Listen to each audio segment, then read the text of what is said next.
Many years ago, before there were any automobiles and before we had electricity or even gas lighting, and when people used horses if they wanted to go out for a ride, and oil lamps and candles if needed a light, there lived in a small country town, yes, a butcher, a baker, and a candlestick maker.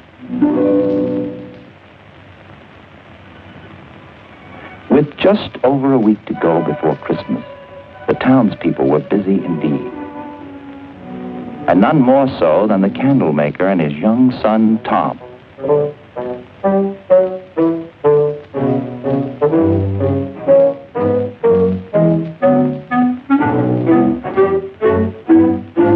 For in those days, quite small boys were expected to behave like grown men.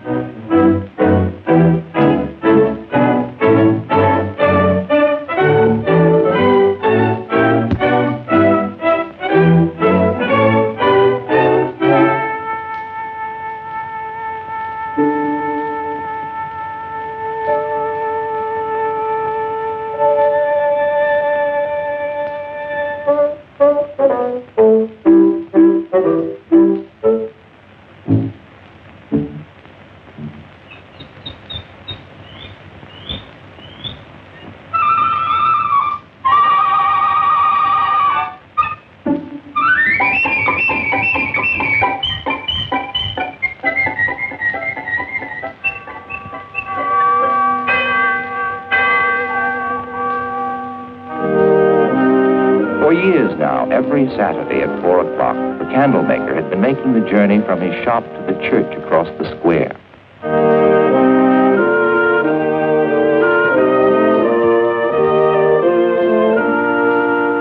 Because God had been so good to him and blessed his home and his work, he showed his gratitude by giving his finest candles to shine upon the altar as an offering to God.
Your light so shine before men, that they may see your good works and glorify your Father which is in heaven.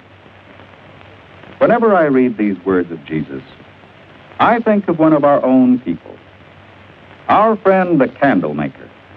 Like a good steward, shows his love for God by giving his most beautiful candles to light the cross upon our altar. I pray that all of us will always give in this same spirit, to show our love for the Father, who blessed us with a Christ child. The family was up early next morning, for a busy week lay ahead. The Candlemaker had to deliver quantities of Christmas candles of all shapes and sizes to the outlying farms and villages. Hurry up, son. Coming, Father. Now. I'm not going away forever. I'll be back on Christmas Eve, in time for service. Look after your mother, son. And there are plenty of candles to be made. Don't worry, Father. Don't forget, this week, I'm leaving you to make the second altar candle. I have made only one. And remember, both must be taken over to church by 4 o'clock Saturday. Yes, Father. Goodbye now. Goodbye. Bye, Father.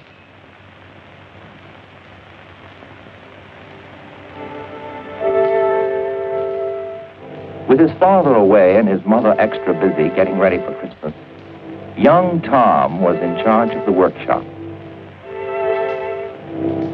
with the task of turning out many candles a day. And then there was the altar candle for the Christmas Eve service on Saturday.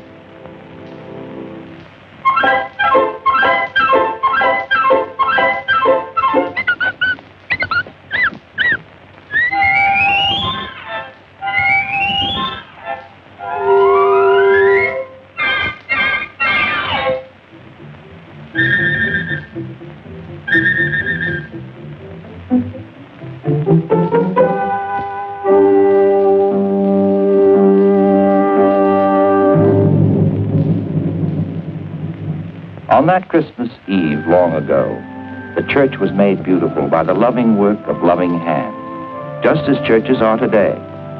Then, as now, there was a manger where boys and girls would bring the white Christmas offering for the children's home.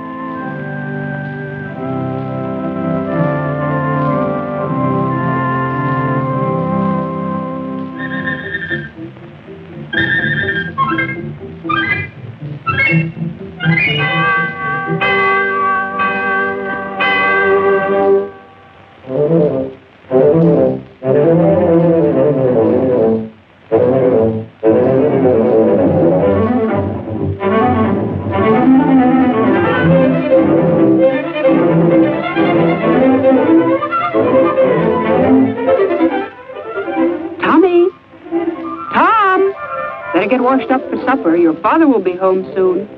Tommy, you forgot. Run over quickly now. And be careful you don't drop them.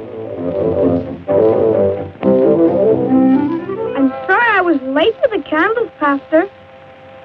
Never mind. You did do it. And just in time, too.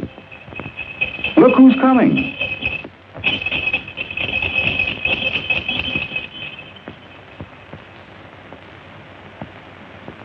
Well, son, did you make the church candle? Yes, Father.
member of the family had his own sad thoughts that night. To think that a son of mine should make such a candle, a worthless candle that won't shine, and after all these years. Young Tom knew what his parents were thinking, that he had failed them, and that he had failed God.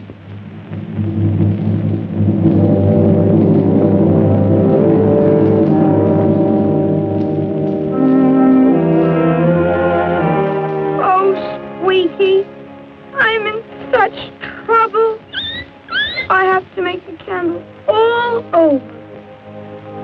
I wish I could be made over as easily as the candle. Won't be easy. Jesus will help.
And so it was, many years ago, that the Candlemaker's son learned the meaning of Christian stewardship, just as we must learn it today.